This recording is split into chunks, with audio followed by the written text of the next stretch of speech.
மாண்பு உறுப்பினர் நீங்க பேச ஆரம்பிக்கலாம்.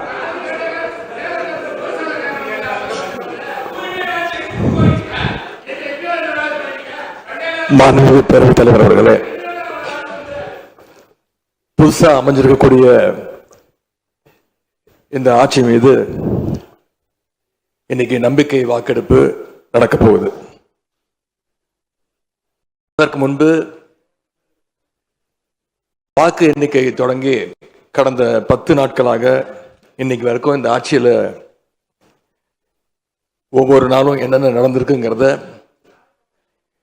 எதிர்கட்சியாக சில விமர்சனங்களோடு இங்க வைக்க நான் விரும்புகிறேன். முதல்ல தமிழக வெற்றி கழகம் ஆட்சி அமைக்கணும்னு பெரும்பான்மையான மக்கள் உங்களுக்கு வாக்களிக்கவில்லை.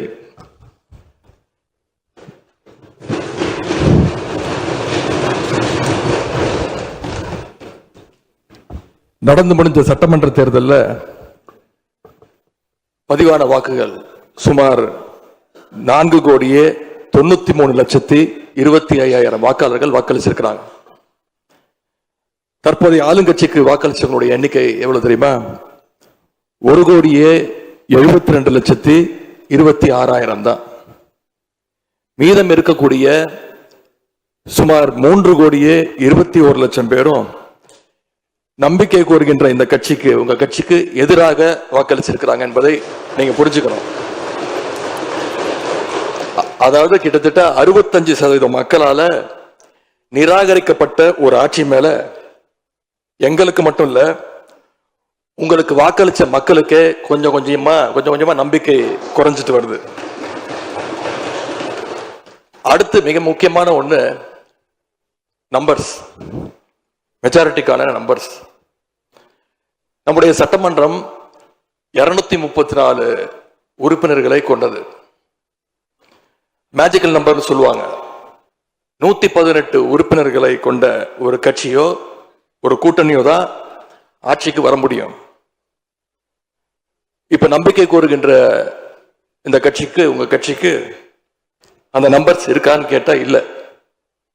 108 இடங்கள் தான் இருக்கு. அதுவும் அந்த கட்சியினுடைய தலைவர் மாண்புமிகு முதலமைச்சர் அவர்கள் தன்னுடைய வெற்றி குறித்த நம்பிக்கை இல்லாத காரணத்தினால 2 இடங்கள்ல போட்டி போட்டு அதுல ஒரு இடத்த இன்னைக்கு ராஜினாமாவும் செஞ்சிருக்கிறார். இன்னும் அந்த தொகுதி மக்களை சந்திச்சு, நேரில் சந்திச்சோ இல்ல ஒரு அறிக்கை மூலமாகவோ ஒரு நன்றியை கூட இன்னும் தெரிவிக்கல.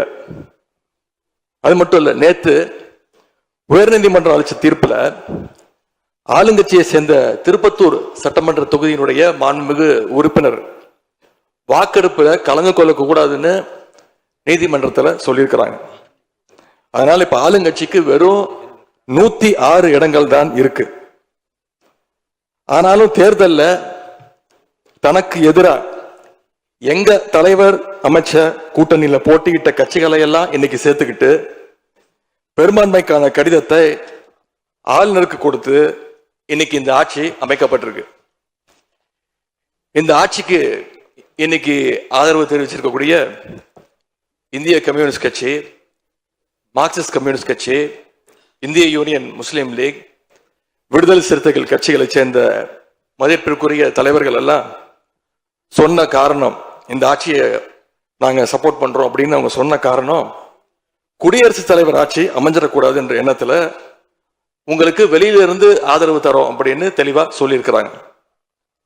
அதே நேரத்தில் இன்னொன்னு சொன்னாங்க, இப்பவும் அவங்க எங்க தலைவர் தலைமையிலான திராவிட முன்னேற்ற கழக கூட்டணியில தான் தொடருவோம்னு சொல்லியிருக்கிறாங்க. உங்களுக்கு ஆதரவு கொடுக்கும் போது அவங்க சொன்ன இன்னொரு காரணமும் இருக்கு, அதையும் நம்ம ஞாபகம் வச்சுக்கணும். மதச்சார்பற்ற ஆட்சி அமையணும்னு சொன்னாங்க. ஆனா இப்ப இங்க என்ன நடந்திருக்கு? உங்க கொள்கை எதிரின்னு சொன்ன பாஜக தலைமையிலான என்டிஏ கூட்டணியில போட்டியிட்ட ஒரு சட்டமன்ற உறுப்பினரை அந்த கட்சி தலைவருக்கே தெரியாம, அந்த கட்சி தலைவருக்கு தெரியாம திருட்டுத்தனமாக இந்த ஆட்சிக்கு ஆதரவு தர வச்சிருந்தீங்க. இப்ப நான் சொல்றது ரொம்ப டீசென்டான வெர்ஷன். அந்த திருட்டுத்தனமான வார்த்தையை மட்டும் நிக்கிறேன். அந்த கட்சி தலைவருக்கே தெரியாம இந்த ஆட்சிக்கு ஆதரவு தர வச்சீங்க. இப்ப நான் சொல்றதுலாம் ரொம்ப டீசென்டான வெர்ஷன். அந்த கட்சி தலைவர் உட்காருங்க உட்காருங்க. உங்களை சொல்ல உங்களை சொல்ல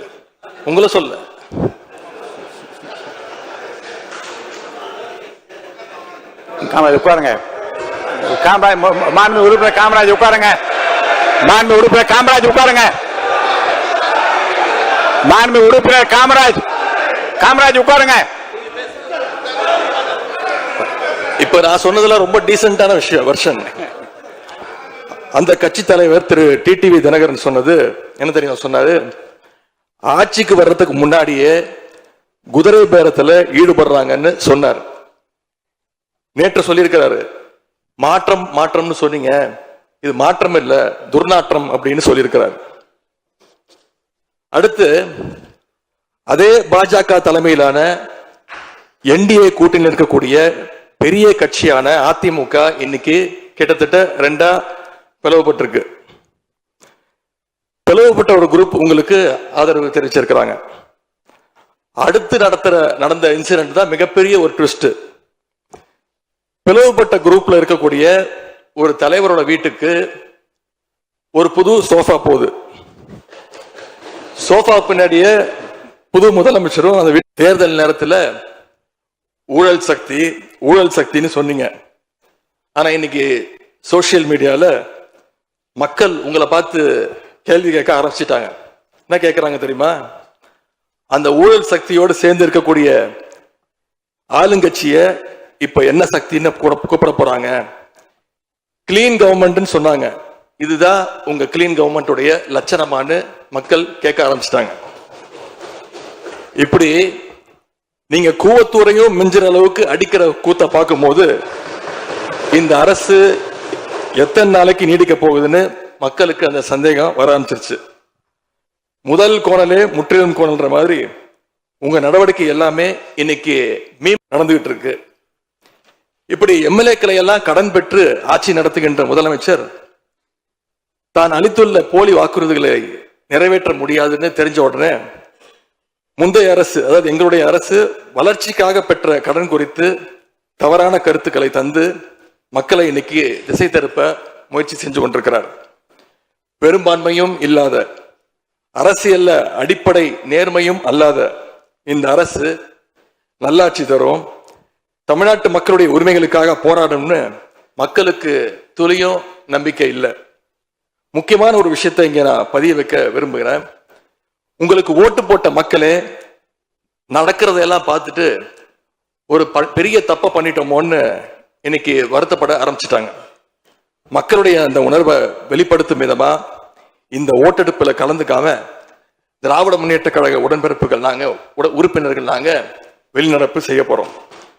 நாங்க வெளிநடப்பு செஞ்சாலும் அதனால பேரவையுடைய எண்ணிக்கை அளவு குறைஞ்சு நீங்க நிச்சயம் இந்த வாக்கெடுப்புல வெற்றி பெறதான் போறீங்க. அப்படி வெற்றி பெற்ற பிறகாவது மக்களுடைய நம்பிக்கையை காப்பாற்றுற மாதிரி உங்களுடைய பணிகள் இருக்கணும், உழைங்க.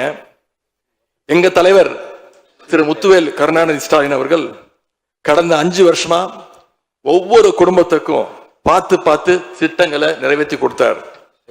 அந்த திட்டங்களை எல்லாம் நீங்க தொடரணும். தயவு செஞ்சு அதில் அரசியல் செய்ய வேணாம். ஏன்னா இந்த மாசம் 15ஆம் தேதி கலைஞர் மகளிர் உரிமை தொகை 1,31,00,000 தாய்மார்கள் காத்துக்கிட்டு இருக்கிறாங்க. இந்த 1000 ரூபாய் வருமா அப்படின்னு காத்துக்கிட்டு இருக்கிறாங்க. அதே மாதிரி புதுமை பெண் திட்டம், தமிழ் புதுவன் திட்டங்கள்ல காலேஜ் போற ஸ்டூடெண்ட்ஸ் அவங்களுக்கு வர மாசம் வர கல்வி ஊக்கத்தொகை 7ஆம் தேதி கொடுத்துருக்கணும். இது வரைக்கும் வரல, அவங்களும் காத்துக்கிட்டு இருக்கிறாங்க. இப்ப ஸ்கூல் இல்லைனாலும் ஜூன் 2ஆம் தேதி ஸ்கூல்ல ரீஓபன் பண்ண போறாங்க. அப்ப காலை உணவு திட்டத்துக்காக பள்ளி மாணவர்கள்லாம் காத்துக்கிட்டு இருக்கிறாங்க. இப்படி பல்வேறு திட்டங்கள் இருக்கு. நான் முதல்வன் திட்டம், தாய் மாணவர், அன்பு கரங்கள்னு பல்வேறு திட்டங்களுடைய பயனாளிகள்லாம் ஆவலோடு காத்துக்கிட்டு இருக்காங்க. இந்த அரசு என்ன செய்ய போகுதுன்னு காத்துக்கிட்டு இருக்கிறாங்க. அதனால நான் உங்ககிட்ட கேட்டுக்கொள்றது, மாண்புமிகு முதலமைச்சர் அவர்கள் பதவி ஏற்றதும் தன்னுடைய முதல் உரையில அவகாசம் வேணும்னு கேட்டீங்க. நிச்சயம் அவகாசம் எடுத்துக்கோங்க. ஆனா காத்துக்கிட்டு இருக்க அத்தனை பேரையும் ரொம்ப காலம் காக்க வச்சிடாதீங்க. அது மட்டும் இல்ல, தேர்தலுக்கு முன்னாடி பல கவர்ச்சியான வாக்குறுதிகளையும் நீங்க கொடுத்திருக்கிறீங்க. மக்கள் அதுவும் ஞாபகம் வச்சிருக்கிறாங்க.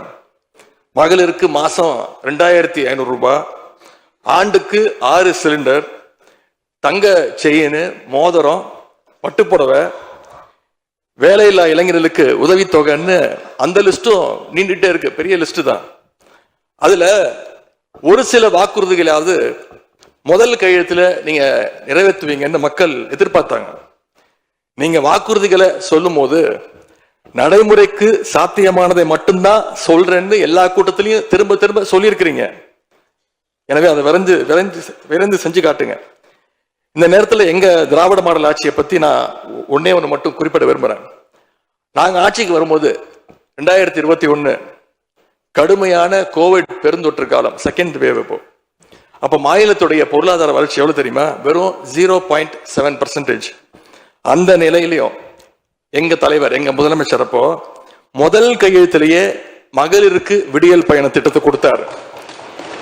முதல் நாளே எல்லா குடும்பங்களுக்கும் 4000 ரூபாய் லாக்டவுன் உதவித்தொகையை எங்க முதலமைச்சர் கொடுத்தார்.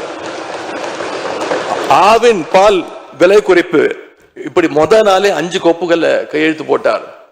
ஒரே மாசத்துல தேர்தல் அறிக்கையில சொன்ன மாதிரி பெட்ரோல் விலைய லிட்டருக்கு 3 ரூபாய் குறைப்பதற்கான உத்தரவையும் எங்க முதலமைச்சர் போட்டார்.